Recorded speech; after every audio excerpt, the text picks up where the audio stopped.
Agora você pode fazer parte do clube de membros do Spurgeon TV. Esses são e-books já disponibilizados para os membros do canal. Todos os dias, novos e-books são adicionados junto com outros benefícios que só os membros têm. Sendo um membro, você passa a ajudar no crescimento desse ministério, tanto na quantidade do que podemos publicar, como na qualidade do material. Nosso propósito é, juntos, atingirmos o maior número de pessoas com solo escritura. Seja um membro do Spurgeon TV. Sermão número 1668, pregado na manhã de domingo, 9 de julho de 1882, por Charles Haddon Spurgeon, no Tabernáculo Metropolitano, em Newington, Londres, Inglaterra. E depois do terremoto, um fogo, mas o Senhor não estava no fogo. E depois do fogo, um silvo suave e tranquilo. Quando Elias ouviu, envolveu o rosto na sua capa, saiu e ficou à entrada da caverna. Então veio a ele uma voz que dizia: "Que fazes aqui, Elias?" 1 Reis 19, 12 e 13. Elias, sem dúvida, esperava que, após a maravilhosa demonstração do poder de Deus no Carmelo, a nação abandonasse seus ídolos e se voltasse ao único Deus vivo e verdadeiro. Eles não confessaram com uma voz trovejante: "Jeová, Ele é Deus, Jeová, Ele é Deus"? O profeta confiava que o coração de Acabe talvez fosse tocado e, possivelmente, através dele, o coração de Jezabel. Se ela não se convertesse, pelo menos a manifesta intervenção de Jeová poderia conter sua mão de futuras perseguições. O profeta esperava que, por uma influência estabelecida sobre o rei e a rainha, toda a terra rapidamente voltasse à sua lealdade a Jeová. Então o seu coração severo se alegraria diante do Senhor. Quando ele descobriu que não era assim, seu espírito desanimou-se. A mensagem de Jezabel de que ele seria morto na manhã seguinte provavelmente não foi tão terrível para ele quanto a descoberta de que sua grande demonstração contra Baal estava condenada ao fracasso. A orgulhosa rainha Sidônia ainda governaria sobre o vacilante Acabe, e através de Acabe ela manteria o poder sobre o povo, e os deuses ídolos permaneceriam seguros em seu trono. O pensamento era fel e absinto para o profeta odiador de ídolos. Ele se tornou tão desanimado que estava pronto para desistir da luta e abandonar o campo de batalha. Ele não pode suportar viver na terra onde o povo estava tão cegamente enfatuado a ponto de honrar Baal e desonrar Jeová. Ele resolveu partir imediatamente. Mas para onde irá? Ele atravessa a terra apressadamente, voa para o deserto, não descansará até alcançar uma solidão onde o pé do homem não tenha contaminado a relva. Mas em que direção ele se apressa?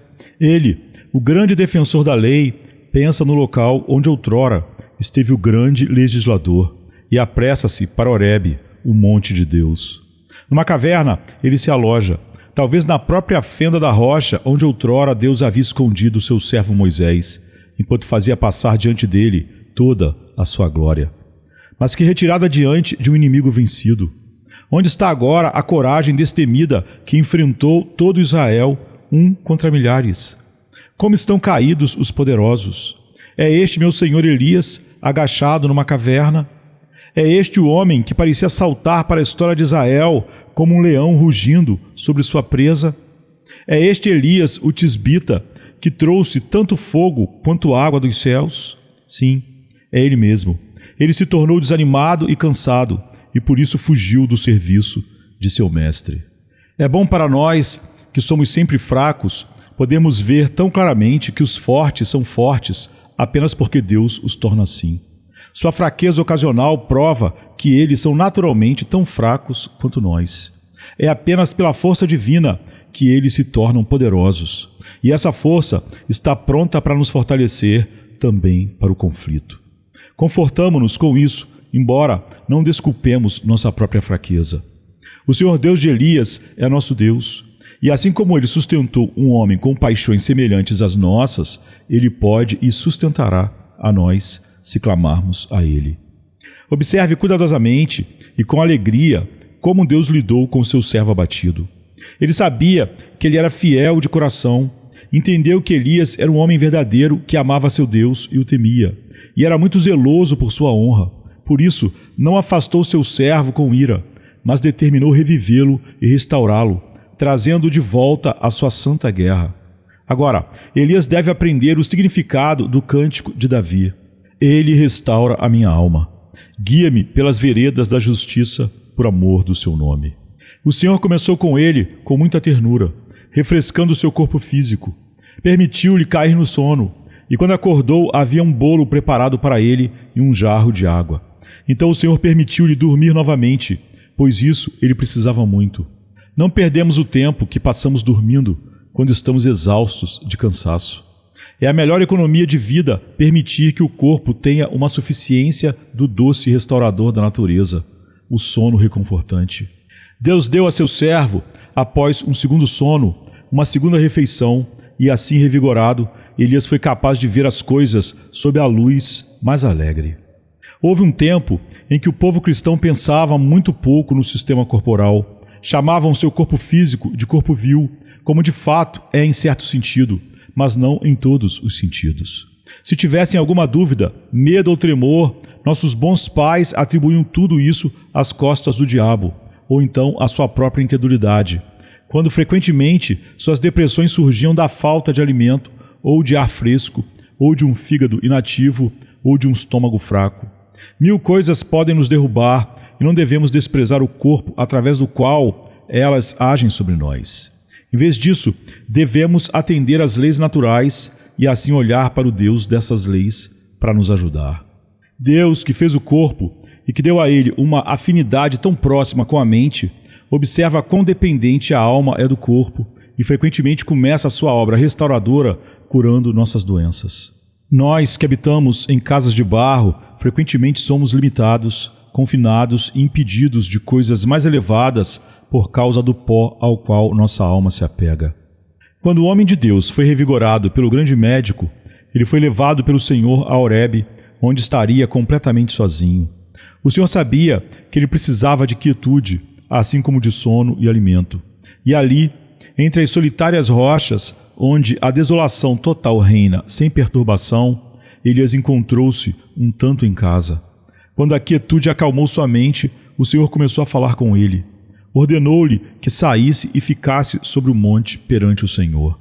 Mal o profeta chegou à boca da caverna, um furacão tremendo varreu os vales com tal força que rasgou as montanhas e derrubou grandes massas de granito de seus cumes elevados. O grande e forte vento parecia abalar as montanhas até suas fundações, e grandes colunas que há muito enfrentavam tempestades comuns começaram a balançar, a cair e a despencar ao redor do observador solitário com estrondosos ruídos. O profeta não se alarmou. Ele era filho da tempestade, um repreendedor nascido para governar em meio a cenas tempestuosas. É muito possível que seu espírito se sentisse exaltado pelos terrores ao seu redor. A confusão em que ele vivia entre o povo agora era representada diante dele na luta dos elementos. Eu não me surpreenderia se ele até se sentisse em casa, excitado de alegria, enquanto a rajada terrificante varria os cumes das montanhas. Quando ele estava à entrada da caverna, a terra cedeu sob seus pés. Ele se apoiou na montanha e esta tremeu e estremeceu, pois agora o terremoto estava passando e parecia que nada era estável ao seu redor. Mal essa convulsão cessou, o fogo mostrou seu brilho. Os relâmpagos iluminavam todo o céu, acompanhado por trovões, como o homem de Deus nunca ouvira antes. De crista em crista saltavam os relâmpagos vivos, até que todo o firmamento se inflamava com o fogo de Deus. Ainda assim, não encontramos que o profeta estivesse minimamente intimidado ou amedrontado. Seu espírito era valente, calmo em meio à tempestade. Como a águia que sobe no centro do relâmpago e voa nas asas da tempestade, assim parecia ser o espírito de Elias. Ele foi despertado pela fúria dos elementos, mas não tinha medo. E agora o trovão cessou, o relâmpago se foi, a terra estava quieta, o vento se acalmou, e houve um silêncio mortal. E do meio do ar parado veio o que o hebreu chama de uma voz de silêncio suave, como se o silêncio se tornasse audível. Não há nada mais terrível do que uma quietude espantosa após um tumulto assustador. Mesmo o barulho do vento e da tempestade, que não intimidava Elias, não era tão terrível quanto a voz suave pela qual Jeová chamou seu servo para perto. Então o profeta cobriu o rosto e foi até a entrada da caverna e ficou para ouvir, pois a voz suave conquistou a atenção solene de sua alma. Fez por ele o que todo o resto não pôde fazer. Por essa razão que o Senhor não estava no vento, nem no terremoto, nem no fogo, mas o Senhor estava na voz suave. E Elias sabia disso, e ficou em silêncio, e preparou-se para ouvir o que Deus, o Senhor, falaria. Qual é a lição disso? Que o Espírito Santo de Deus nos ajude esta manhã a aprendê-la e a ensiná-la. Primeiro, chama a atenção para a agência escolhida. Observe no início o que não era. Não era o terrível, não era o tremendo, não era o avassalador, mas algo contrário a tudo isso. Não foi uma grande demonstração de poder, pois Deus não estava em nenhuma dessas grandes coisas que Elias viu e ouviu. O que conquistou o coração valente de Elias não foi o redemoinho, não foi o terremoto, não foi o fogo, foi a voz suave e tranquila. Aquilo que efetivamente conquista os corações humanos para Deus e para seu Cristo não é uma exibição extraordinária de poder. Os homens podem ser feitos a tremer quando Deus envia peste, fome, fogo e outros de seus terríveis julgamentos. Mas essas coisas geralmente terminam no endurecimento dos corações dos homens e não na sua conquista. Veja o que Deus fez com o Faraó e sua terra. Certamente, aquelas pragas foram espessas e pesadas, algo nunca visto antes. E qual foi o resultado? E o coração de Faraó foi endurecido. Assim costuma ser. Essas coisas são bem-vindas como preliminares ao Evangelho divino, que gentilmente conquista o coração, mas elas não afetam a alma. A lei e os terrores só endurecem enquanto operam sozinhos. É a sensação de perdão comprado pelo sangue que dissolve um coração de pedra. A voz suave e tranquila tem sucesso onde coisas terríveis na justiça não são de proveito. Não me admira que Elias esperasse que os terríveis julgamentos prevalecessem com seus compatriotas. Essas coisas terríveis parecem ser uma maneira rápida e eficaz de superar o mal, e de fato prevaleceriam se os corações dos homens não fossem tão enganosos acima de todas as coisas e desesperadamente perversos. Você não julgou que, se Deus enviasse uma peste para a nossa cidade despreocupada, isso talvez impressionasse a multidão despreocupada e os levasse às casas de oração, aqueles que agora habitualmente desperdiçam o domingo? Será que a cólera, a guerra ou a fome não alarmariam as consciências dos descuidados e os levariam a se ajoelhar? Você não pensou que talvez a proteção que Deus nos deu ao nos salvar das pragas da guerra e de inúmeros males possa ter tendido a gerar presunção, negligência e indiferença nos corações dos homens? Alguém quase poderia dizer a Cristo, ao pensar no pecado de nossos semelhantes: queres que chamemos fogo do céu sobre eles, como fez Elias? Frequentemente, imaginamos que os terrores do Senhor persuadiriam os homens e os obrigariam a buscar descanso no seio do seu Deus. Graças à infinita misericórdia, o Senhor não escolhe neste momento o caminho terrível de ação.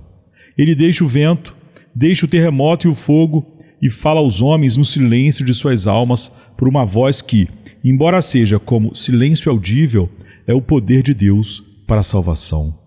Mas somos difíceis de convencer disso. Ainda nos apegamos à ideia de que a pompa exterior do poder tremendo avançaria o reino de Deus. Não estamos tão prontos para dispensar as 12 legiões de anjos quanto o nosso Mestre. Quanto à nossa própria ação, somos pobres discípulos daquele de quem lemos: não contenderá, nem clamará, nem alguém ouvirá sua voz nas ruas. Em nossos exercícios espirituais, somos muito propensos a confiar na força e energias carnais. Temos esperanças se conseguimos fazer barulho, criar excitação, agitação e tumulto. A qualquer movimentação das massas sob novas invenções excitantes, tendemos a identificar como poder de Deus. Esta era de novidades parece ter descoberto poder espiritual em bandas de metais e pandeiros. Espera-se que almas que não poderiam ser salvas por uma igreja possam ser alcançadas por um exército, e mentes que eram insensíveis aos argumentos do Evangelho, supõe-se, podem ser encantadas por bandeiras. O ensino apostólico simples está em desvantagem, e somos tratados com métodos mais sensacionais. A tendência do tempo é para a grandeza, ostentação e demonstração de poder, como se essas coisas certamente realizassem o que agências mais regulares não conseguiram alcançar. Mas não é assim, ou então, tanto os homens quanto Deus mudaram muito. A mesma tendência aparece na expressão muito comum: pelo menos devemos ter um pregador eloquente. Vamos ter alguém que possa pleitear com palavras escolhidas, um mestre da arte da oratória. Certamente podemos confiar nisso e recorrer a uma súplica fervorosa e um discurso intenso e despertador. No entanto, talvez Deus não escolha essa forma de poder, pois ainda assim Ele não terá nossa fé fundada na sabedoria das palavras, mas nos fará aprender esta lição, não por força, nem por violência, mas pelo meu espírito, diz o Senhor. Crash após crash, as passagens do orador sucedem-se. Que passagem tremenda!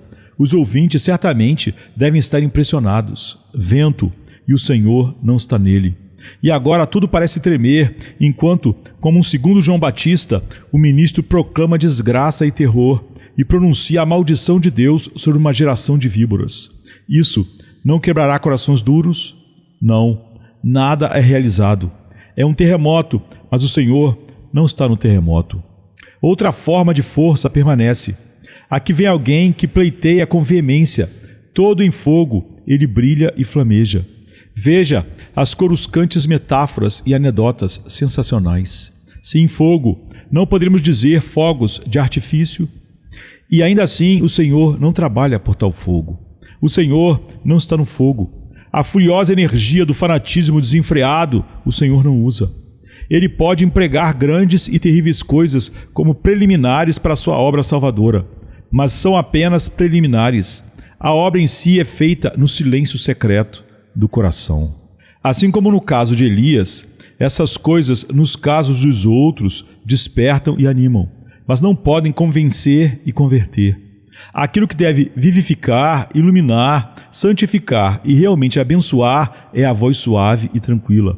As palavras soam como um paradoxo, mas o sentido é claro para aquele que conhece a verdade pela experiência. A voz que não é ouvida externamente é onipotente internamente. Mostramos suficientemente o lado negativo. A obra de Deus não reside no poder da criatura. O que então Deus usa para tocar o coração? Nosso Pai Celestial geralmente usa o que é suave, terno, gentil, quieto, calmo, pacífico. Uma voz suave e tranquila.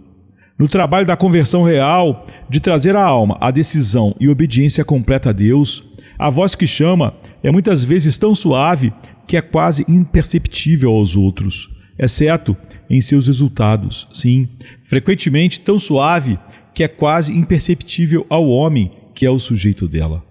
Ele pode nem mesmo ser capaz de dizer exatamente quando a voz veio e quando se foi.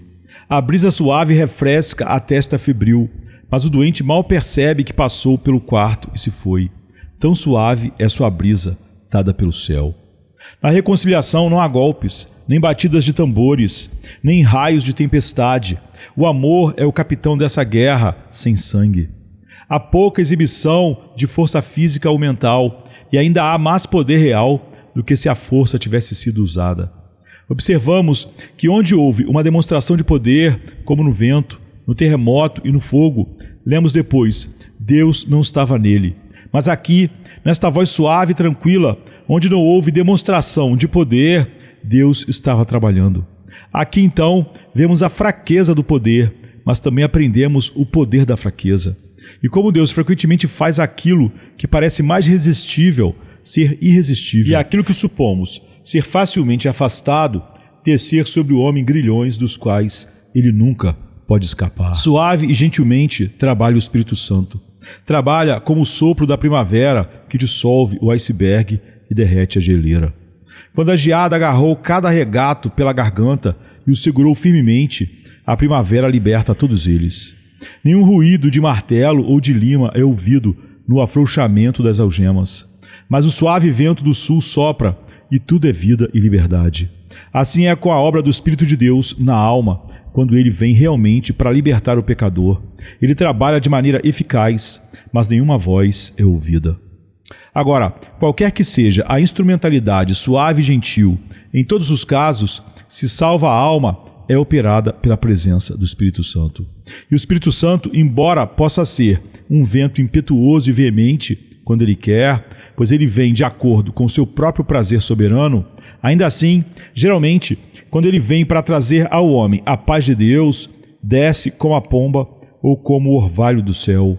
Tudo paz, gentileza e tranquilidade. Satanás pode incendiar a alma com agonias, dúvidas e medos, e terrores a rasgam como um terrível terremoto. E todo homem está em confusão e trêmulo, como o redemoinho da lei varre através da sua alma.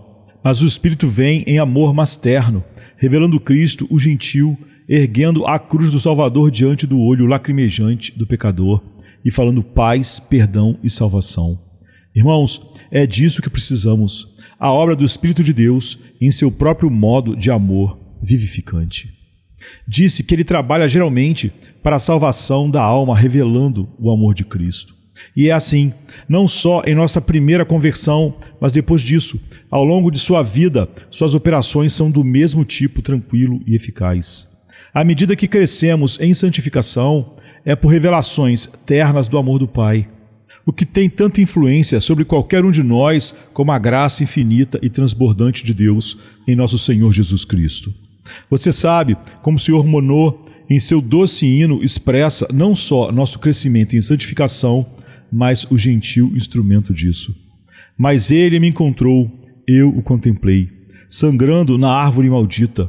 Ouviu orar, perdoa-os, Pai. E meu coração desejoso disse carinhosamente, um pouco de mim e um pouco de ti. Dia a dia, sua terna misericórdia, curando, ajudando, plena e gratuita, doce e forte e, tão paciente, me trouxe mais baixo enquanto eu sussurrava, menos de mim e mais de ti.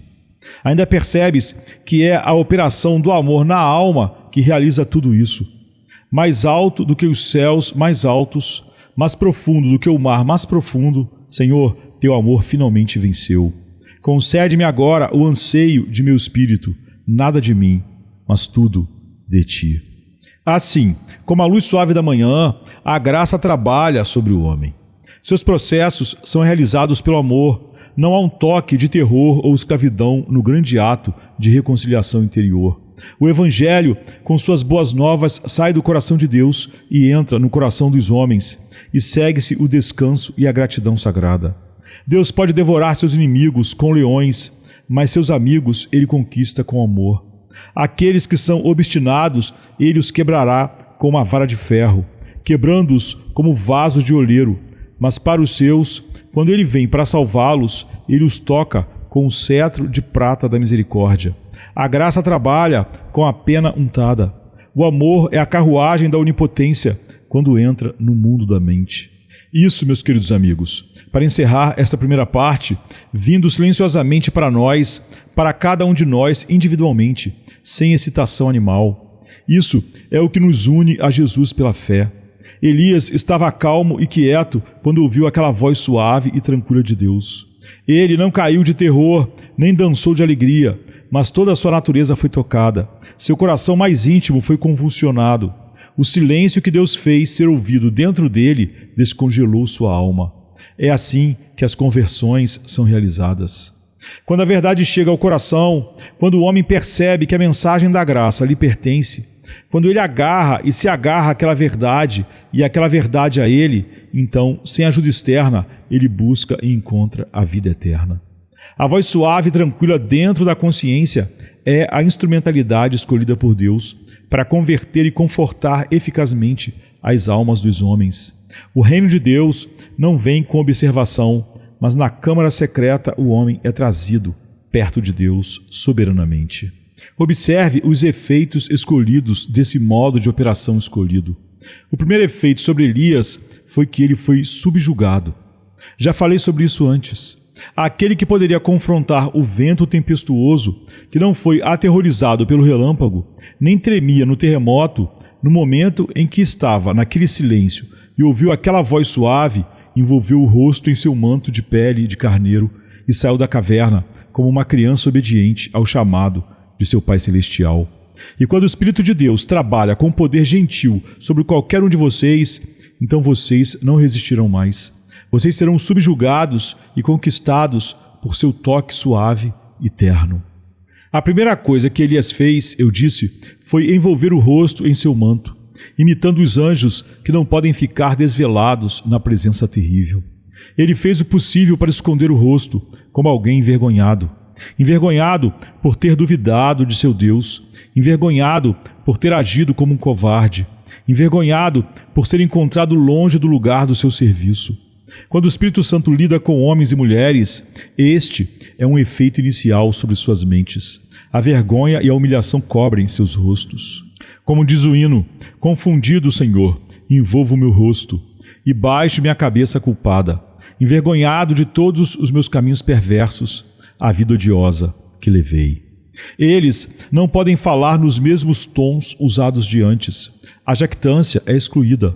Por algum tempo, pelo menos, eles têm que aprender como se comportar na presença divina, pois caminhar na luz como Deus está na luz não é fácil para pecadores recém-convertidos. Seus olhos são fracos e sensíveis e, portanto, precisam cobri-los do brilho da luz eterna. O amor é o poder triunfante onde o mero poder e o trovão falham. Ele leva o coração em cativa alegria.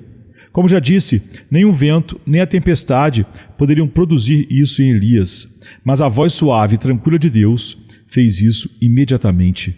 Como diz o hino, Senhor, tu venceste finalmente rápido. Meu coração, por graça poderosa compelido, rende-se todo a ti.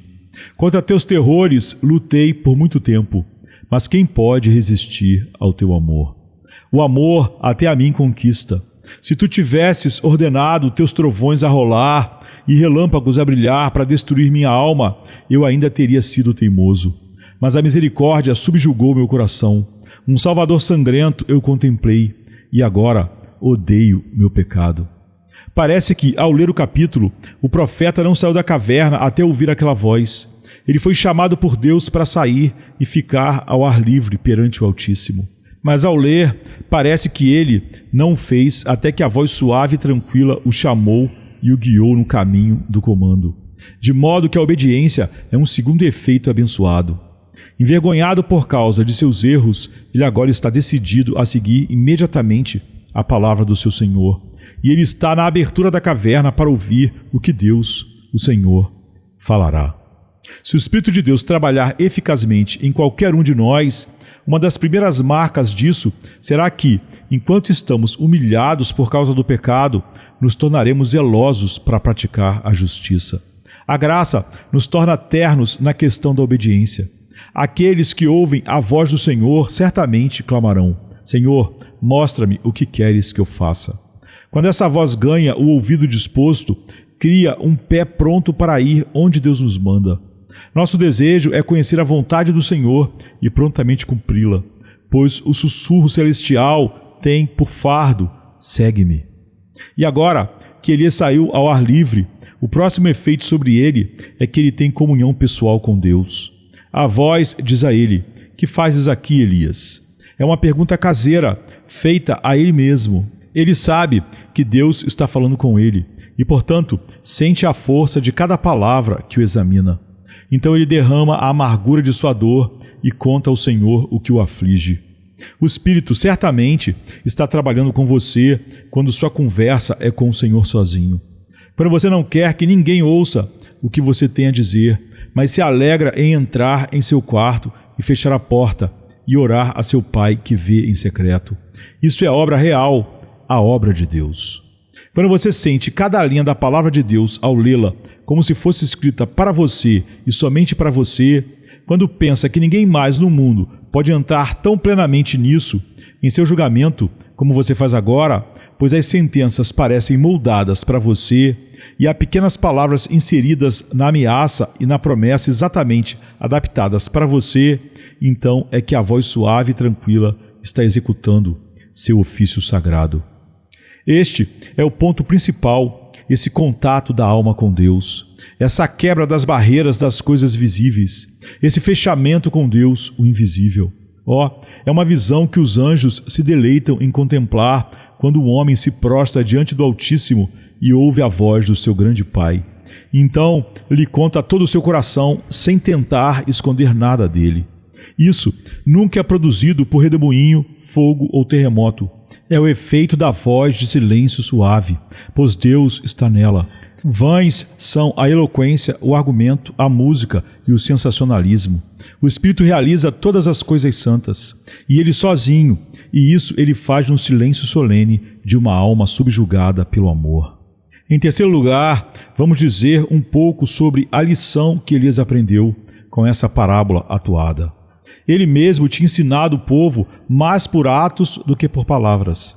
E agora, ele próprio é instruído da mesma maneira. Ele foi ensinado várias coisas que era essencial para ele saber. E entre elas, primeiro, que Deus nem sempre usa os meios que supomos que ele usará. Sentamos e pensamos em como uma nação pode ser abençoada. E formamos nossa própria ideia do modo mais excelente. Mas nossos pensamentos não são os pensamentos do Senhor. Pois assim como os céus são altos acima da terra, assim são seus pensamentos acima dos nossos pensamentos, e seus caminhos acima dos nossos caminhos. Atrevo-me a dizer que você, meu irmão otimista, tem um esquema bem organizado em sua própria mente que gostaria de ver realizado, pelo qual o Evangelho seria conhecido rapidamente em terras pagãs. Tanto os trabalhadores de um tipo devem ajudar um certo número de um grau mais alto, e por uma divisão sábia do trabalho e distribuição de distritos, o trabalho será feito sistematicamente. Não seja muito afeiçoado a métodos favoritos, ou você pode sofrer grande decepção, pois Deus, geralmente, não usa nossos esquemas. Os grandes passos do infinito não podem ser medidos por nossa caminhada infantil. Não nos cabe propor a Ele o que Ele deve fazer, nem como ou quando Ele deve fazê-lo. Mas devemos deixar a sua vontade soberana escolher e comandar, e veremos ainda quão maravilhoso Ele é em suas obras. A vida de Elias foi uma tempestade contínua. Desde a primeira vez que ele aparece como profeta do fogo, até ele fugir de Jezabel, ele sempre falou fora do redemoinho, e ou ameaçou ou executou os juízos do Senhor. E pode ser que ele tenha confiado demais nessa forma de ministério. Sem dúvida, era certo para ele repreender um povo pecaminoso e obstinado. Mas Deus ainda o faria saber que o Carmelo, com sua vitória completa sobre os sacerdotes de Baal, até seus riachos correndo vermelho com o sangue deles, não era o caminho pelo qual Deus venceria seus inimigos. Os homens não adorariam Deus corretamente apenas porque, em um momento excitado, mataram um grupo de impostores. O coração não é conquistado para a reverência amorosa pelo massacre. Não é pelo sangue que os homens são batizados em adoração espiritual. Essa mesma lição tem que ser aprendida repetidamente por todos nós. Vamos repeti-la, não por força nem por poder, mas pelo meu espírito, diz o Senhor. É lamentável que a maioria dos professantes obstinadamente se apegue ao erro fatal de esperar por demonstrações de poder de um tipo ou de outro. Ouço que uma certa igreja está procurando por um homem muito inteligente. Ela pensa que Deus está no vento. Ouço os diáconos dizerem: devemos procurar o melhor homem, não importa quanto paguemos, nem que igreja roubemos de seu ministro. Devemos conseguir um homem de primeira classe, e então teremos uma casa cheia e veremos muitos convertidos. Nada disso. Não é o modo de Deus trabalhar com homens inteligentes e que visam a grandeza do discurso. Ele pode, se assim quiser, permitir que a casa esteja repleta de ouvintes atentos. Mas os convertidos serão poucos quando as pessoas confiam na inteligência. Mas devemos ter uma organização de primeira classe. Devemos trabalhar a igreja com serviço de avivamento. Sim, faça isso. E faça novamente, se quiser. E o resultado pode ser bom se puder fazer o trabalho humildemente. Mas se confiar um jota nos meios empregados, o espírito se afastará e você verá apenas sua própria tolice. Aquela voz suave e tranquila será silenciada, enquanto as jactâncias de sua sabedoria ressoam como um vento uivante ou um trovão sem chuva. Devemos saber disso, que Deus trabalhará pelos meios que Ele quiser. E, em segundo lugar, que todos os meios são inúteis sem Ele. Todo vento, todo fogo, todo terremoto, todo poder e grandeza falham a menos que a voz suave e tranquila esteja presente e Deus esteja nela. A igreja ouviu isso repetidamente e doutrinariamente acredita nisso, mas, infelizmente, muitas vezes age como se a teoria oposta fosse verdadeira. Ela busca resultados divinos para causas humanas e, portanto, é frequentemente enganada. Sua dependência está demasiado fixada no braço de carne. Enquanto isso for assim, não podemos esperar ver o braço nu do Eterno exibido em nosso meio. Deus queria que Elias soubesse outra coisa e quer que nós saibamos que nossa fraqueza pode ser nossa força. Elias não sabia nada sobre aqueles 7.000 convertidos que ele havia ganho pela voz suave e tranquila de sua vida devota. Porque o sucesso do Carmelo derreteu como a névoa da manhã. Ele pensou que sua carreira havia sido um fracasso total e que ele não havia levado ninguém a reverenciar Jeová. Mas ele estava lendo com os olhos da incredulidade e sua imaginação o estava conduzindo mais do que os fatos do caso. Aqui estão 7.000 pessoas espalhadas por todo o país para quem Deus abençoou o testemunho de Elias. Se ele não abençoou suas grandes ações como ele desejava, ainda assim suas pequenas coisas prosperaram grandemente. Foi a conduta diária de Elias, mais do que seus milagres, que impressionou esses 7.000 e os levou a manter sua integridade. O Senhor queria que soubéssemos que Ele trabalha mais por nossa fraqueza do que por nossa força. E frequentemente nos faz mais úteis quando, em nosso próprio julgamento, não exibimos nada além da nossa fraqueza. Além disso, o Senhor queria que notássemos a força de outras pessoas em sua fraqueza. Essa lição nem sempre aprendemos tão rapidamente quanto a primeira. Ficamos felizes em aprender que quando somos fracos, somos fortes, porque sendo geralmente fracos, ficamos felizes em aprender que somos geralmente fortes. Mas não falamos assim dos outros, que podem, em alguns aspectos, ser nossos inferiores. Se vemos um homem um pouco mais enérgico do que o habitual, perguntamos petulantemente: Senhor, e o que este homem fará? Se alguma santa mulher explode em um testemunho suplicante, dizemos: ela deveria ficar quieta, nada resultará de seu falar. Um trabalho está sendo feito lá longe e não aprovamos totalmente seus métodos. E, portanto, gritamos: bobagem. Ah, mas irmão, você precisa aprender a força de outras pessoas fracas, assim como de si mesmo. Você sabe que há outros tão fracos quanto você, fica muito feliz em descobrir isso e vai contar a todos. Mas há também outros tão fortes quanto você, a quem Deus fortalece porque são fracos, lidando com eles em sua ternura e bondade, assim como faz com você. Se você aprendesse isso, veria que não há apenas 1 ou 2 trabalhadores fiéis, mas milhares que são verdadeiros ao seu Senhor e valentes pela verdade sobre a terra. O Senhor ainda tem um remanescente que está servindo a Ele fielmente, como você está. Eles não dobraram o joelho a Baal, nem beijaram os bezerros, mas ainda permanecem eretos em seu testemunho a Deus. Acredite nisso e seja feliz, pois Deus quer que você acredite nisso. Ele não está sempre com nossos poderosos pregadores, nossos cânones eruditos, nossos bispos reverendos, nossos grandes generais e tudo isso. Mas Ele pode estar com aquele jovem pobre que fica na esquina das ruas e fala sentenças tão quebradas, e com aquela querida irmã que leva 1 dúzia ou 2 de meninas e as ensina o amor do Salvador. Você se pergunta o que esses podem possivelmente ensinar, e ainda assim o Senhor está falando quieta e eficazmente por suas vozes suaves. Somos críticos maravilhosos, habilidosos e perspicazes em despedaçar os servos do Senhor, mas a misericórdia o Senhor toma uma doce vingança sobre nós por eles, dando-lhes toda a maior bênção, para que nosso julgamento seja posto de lado. e que possamos entender que ainda Ele fala por quem Ele quer e usa quem Ele escolhe, e que sempre essa verdade é certa, não por força, nem por poder, mas pelo meu Espírito, diz o Senhor dos Exércitos.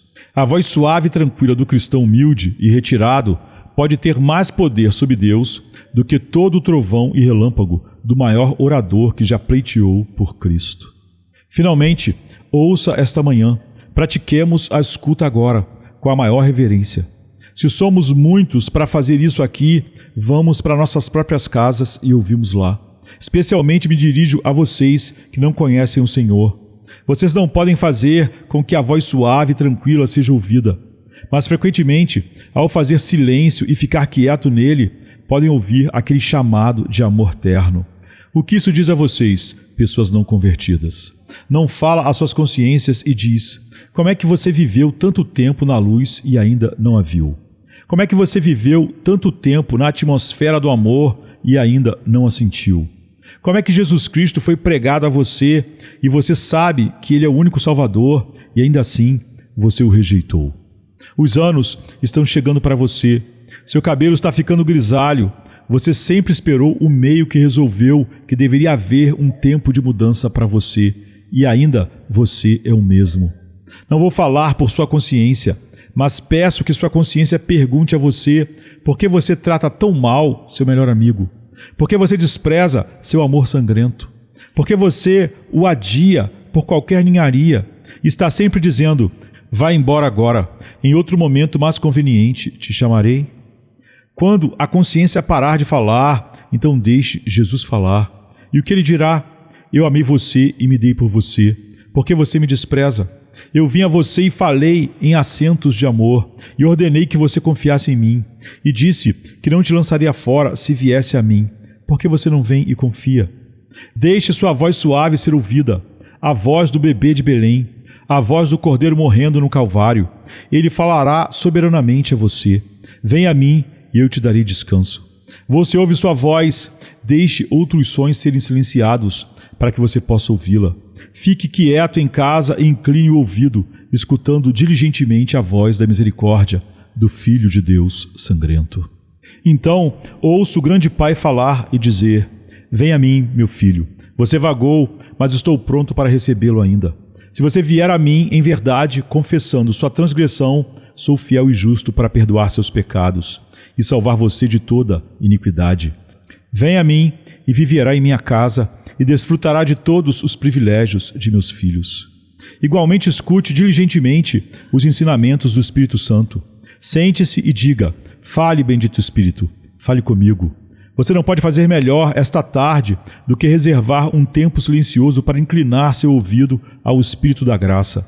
Dê-se uma hora de silêncio sozinho e sente-se quieto e diga: agora, Senhor, tu, bendito Espírito, fale para quebrar meu coração com vergonha por minhas transgressões. Fale, então, para curar meu coração enquanto creio em Jesus. Fale comigo enquanto espero por ti. Oh, quantos obteriam uma bênção se fizessem isso! Finalmente, deixe-me, com os acentos mais ternos, perguntar a cada um não convertido a pergunta que Jeová fez a Elias. O que fazes aqui, Elias? O que te trouxe aqui esta manhã? Você veio adorar a Deus ou para satisfazer a curiosidade ou apenas porque é apropriado ir a um lugar de adoração em um domingo? O que fazes aqui, Elias? O que você tem feito a manhã toda? Quando o hino foi levantado, você louvou ou zombou? E quando a oração foi oferecida, você participou dela ou tem sentado aqui insultando o Altíssimo, oferecendo-lhe a aparência da devoção enquanto seu coração está longe dele? O que fazes aqui, Elias?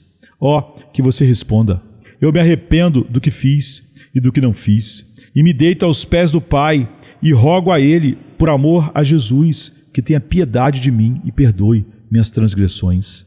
Você já está perdoado se crê em Cristo Jesus. Se confia sua alma a Jesus, vá em paz. Não há mais pecado no livro de Deus contra você agora. Ele apagou suas transgressões e não se lembrará mais dos seus pecados. Será um dia feliz, pois a voz falará com você esta manhã e nunca deixará de falar, até que o Rei venha em sua glória e te leve à sua destra.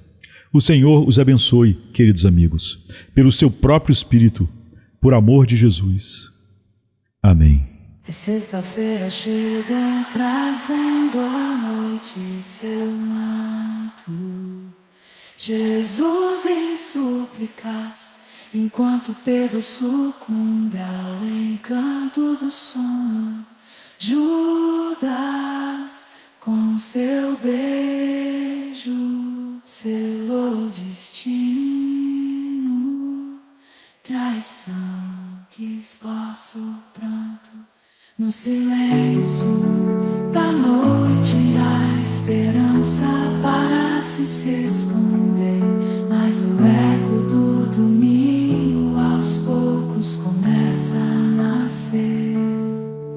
Pilatos em sua indecisão, o sinédrio em conspiração, a turba em escárnio desconhece a ressurreição. Discípulos fugitivos, corações partidos, Maria em lágrimas, Pedro nega, o galo canta anunciando a manhã que tarda. É sexta-feira, clama a criação, mas o domingo se anuncia, trazendo redenção. Nosso Salvador, sob o peso da cruz, caminha entre a multidão que zomba, sua santidade diminui. A coroa de espinhos, o sangue que escolhe marcas de amor infinito. É sexta-feira, mas a esperança do domingo não está tão distante. Elevado na cruz, entre criminosos a dor se faz presente. O véu se rasga, a terra treme, o céu escurece, um silêncio envolvente. A pedra colocada, os guardas se postam, a vigília começa, mas a promessa do domingo no coração ainda cresce. É sexta-feira, mas não é o fim. Domingo vem aí com vitória sem fim. A escuridão parece reinar, a morte sorri, certa de sua vitória. É sexta-feira, mas a história ainda não contou sua glória. O pecado julga ter vencido, a esperança parece falhar, mas a luz do domingo já começa a brilhar. O túmulo agora vazio, a pedra removida, Jesus ressuscitou, trazendo vida. Manhã de domingo, brilha a esperança restaurada. A morte foi vencida, a redenção proclamada. É sexta-feira, mas a alegria vem com o amanhecer. Domingo já chegou, ensinando-nos a renascer. Nosso Salvador, sob o peso da cruz, caminha entre a multidão que zomba, sua santidade diminui. A coroa de espinhos, o sangue que escorre marcas de amor infinito. É sexta-feira, mas a esperança do domingo